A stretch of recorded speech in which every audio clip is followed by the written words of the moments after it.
ഈ കഴിഞ്ഞ കുറച്ച് നാളുകളായിട്ട് എൻ്റെ കൂടെ എന്നെ സപ്പോർട്ട് നിൽക്കുന്ന കുറച്ചധികം പേരുണ്ട് കേട്ടോ.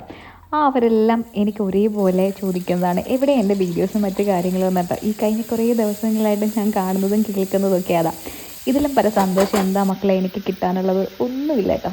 മനസ്സിൽ നിന്ന് ഹൃദയം നിറഞ്ഞ സന്തോഷങ്ങളും വാക്കുകളുമാണ് എനിക്ക് നിങ്ങളോട് പറയാനുള്ളത്. അപ്പോൾ ഇന്ന് നമുക്ക് ഉച്ചയ്ക്ക് ഫ്രൈഡ് റൈസ് ആയിരുന്നു കേട്ടോ. അത്യാവശ്യം നല്ല റിച്ച് ആയിട്ട് തന്നെയാണ് ഇന്നത്തെ ഫ്രൈഡ് റൈസ് ഞാൻ വെക്കുന്നത്. കാരണം അതിന് വേണ്ടിയിട്ടുള്ള സാധനങ്ങളെല്ലാം ഉണ്ടായിരുന്നു. പിന്നെ ചിക്കനൊക്കെ ആവശ്യത്തിലധികം വാങ്ങിയിട്ടുണ്ട്. വെജീസ് ഇടുന്നുണ്ട് കേട്ടോ.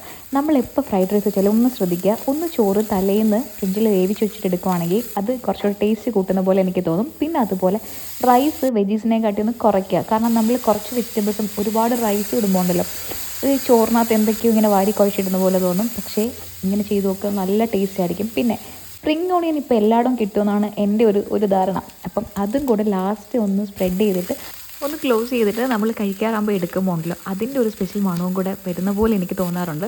പിന്നെ കുറച്ച് ഷുഗറും കൂടെ ആഡ് ചെയ്ത് കഴിഞ്ഞാൽ കുറച്ചും കൂടെ ടേസ്റ്റ് എൻഹാൻസ് ചെയ്ത് കിട്ടും കേട്ടോ. നല്ല ടേസ്റ്റാണ് എന്തായാലും ഈ ഒരു സംഭവം. അപ്പം നമുക്ക് ഇനി ഡെയിലി വീഡിയോസും കാര്യങ്ങളൊക്കെ ഇടാൻ കിട്ടും. കഴിഞ്ഞ ദിവസത്തെ ലഞ്ച് ബോക്സ് എന്തെന്ന് ചോദിച്ചു കഴിഞ്ഞാൽ സ്കൂളിലായിരുന്നതുകൊണ്ടാണ് ഇടാഞ്ഞത്. ലഞ്ച് ബോക്സ് എന്ത് ചേച്ചി എന്ന് പറഞ്ഞിട്ട് അത് വേറൊരു സെക്ഷൻ. എന്തായാലും എൻ്റെ വീഡിയോസ് ഇഷ്ടപ്പെടുന്ന നിങ്ങൾക്ക് ഓരോരുത്തരോടും എൻ്റെ ഹൃദയത്തിൽ നിന്ന് നന്ദി രേഖപ്പെടുത്തുന്നു. അപ്പം പുരുഷു എന്നെ അനുഗ്രഹിക്കണം. നമുക്ക് എന്തായാലും നാളെ കാണാം. അപ്പോൾ ഓക്കെ.